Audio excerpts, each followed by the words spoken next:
This is fundamental problem 30 from chapter 12. When x is equal to 10 feet, the crate has a speed of 20 feet per second, which is increasing at a rate of 6 feet per second squared.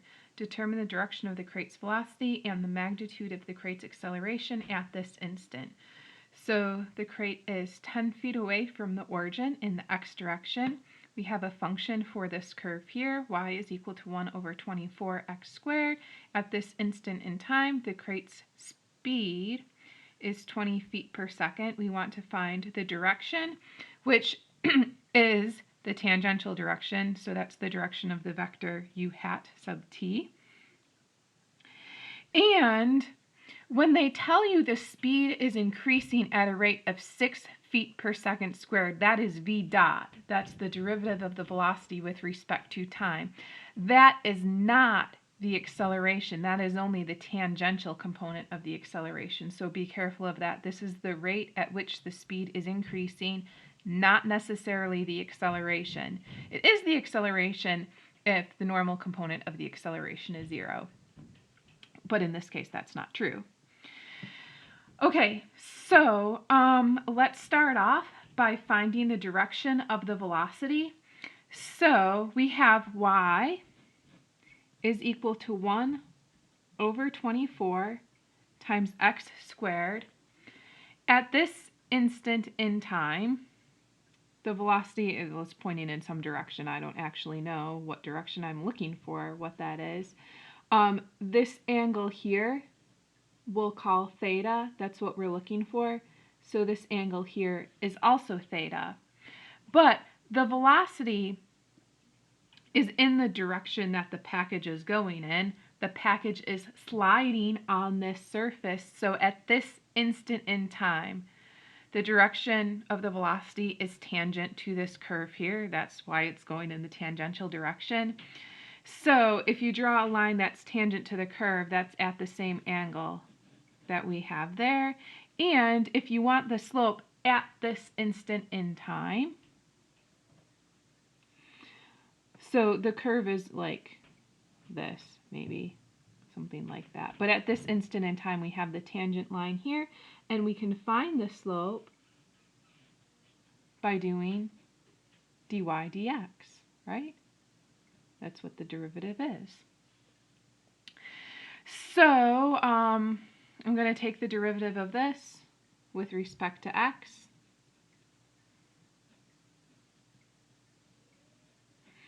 Which is just, if I take the derivative of x squared, I get 2x, so this is x divided by 12. Well, you know the slope is equal to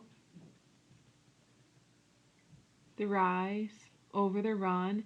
We can look at this little triangle here, which has a height of dy and a base of dx, and this is the velocity is pointing in this direction, so this angle here is theta. And so then I can just do a little trigonometry, and I can say tangent of theta is equal to dy over dx. Okay, once you recognize that, the rest of the problem is pretty straightforward. Okay, so the package is sliding on the surface. We want to know what direction the package is going in. If you draw a line that's tangent to the surface, the velocity vector is pointing along that line, so we have a function for the surface. We take the derivative, and then we can use this to find the angle. So I have then to take the inverse tangent of dy dx, which this is x divided by 12, but at this instant in time, x is equal to 10. So the slope of the tangent line is going to change as the box slides on the curve. The point that you look at, the slope would be different. But at this instant in time, that's what we have. And this is equal to 39.8 degrees, but that is this angle here. Remember, when you take the tangent, the inverse tangent of something, sometimes you have to add 180 degrees to it. So if I measure the angle from the positive x-axis, I would have, well, I already called this theta, so we'll just say 39.8 degrees, plus 180 degrees is 219.8 degrees, and that's the direction of the velocity. What you might see in the textbook sometimes, they may leave this as 39.8 degrees, but show that it's this angle here by drawing something like this. And we can show we're measuring it from the positive x-axis by drawing something like that. So that gives us the direction of the velocity.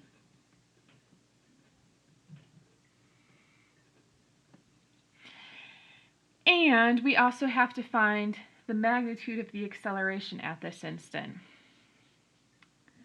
So looking at my equations here, well, let's just rewrite the acceleration. Let's see if I can do this. Okay, so my acceleration is equal to v dot in the tangential direction plus v squared over rho in the normal direction. I know v dot at this instant, I know v at this instant, so all I have to do is find rho. However, that is a little bit complicated. So this is my equation for rho, the radius of curvature. I need dy dx, which I already found. I think I should write this a little bigger so you can see clearly. You know what? I'm just going to put it over here so you can see. Okay, so we have rho is equal to 1 plus dy dx squared, then this whole thing in the numerator to the 3/2 divided by the absolute value of the second derivative of y with respect to x. Okay, so that's what we have for the radius of curvature. So I have all the pieces that I need now except for the second derivative of y with respect to x. So dy dx was x over 12.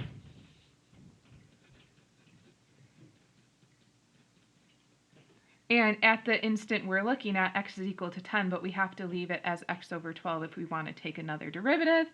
So now we take the derivative of x over 12 with respect to x, and we get 1/12. Whoops, 1/12. So the second derivative is 1 over 12. We're taking the absolute value, but it's already positive. So now let's go ahead and plug things in to find the radius of curvature. So at this instant in time, the radius of curvature is given by, when x is equal to 10, we have 10 divided by 12, so that's 10 divided by 12 squared, all to the 3/2 divided by the absolute value of 1/12, which is 1/12.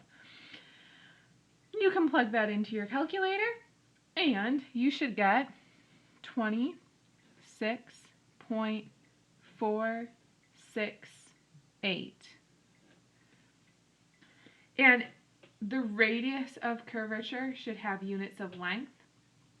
So the units here would be feet. Something seems a little funny to me here. So let's go and look at what the textbook says for the radius of curvature. Okay, everything's okay, and the units work out. If you look at what they give you for y, so x and y should both be in feet, but this is x squared, which means if you're keeping track of the units, this should really be 1 over 24 feet, so that the units all work out. And then if you look in the numerator here, the numerator should not, well, this shouldn't have any units because you're adding it to 1. And then in the denominator, your unit should be 1 over feet, and that's in the denominator. So then overall, you should have units of feet. Okay? As long as you put the right units in at the end, you should be good.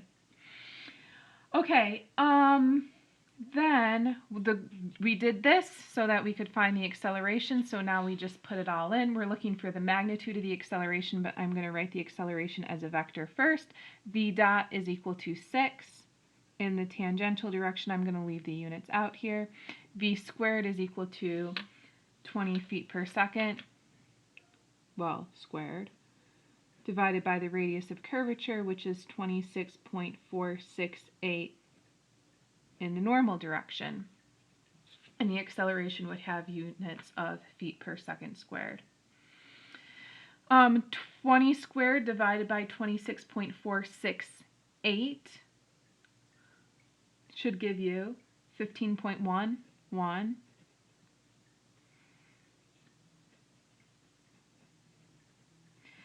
Okay, and then for the magnitude of the acceleration, that would be the square root of 6 squared, which is 36, plus 15.11 squared. So 36 plus 15.11 squared to the 1/2 should give you 16.26 feet per second squared. And that concludes fundamental problem 30.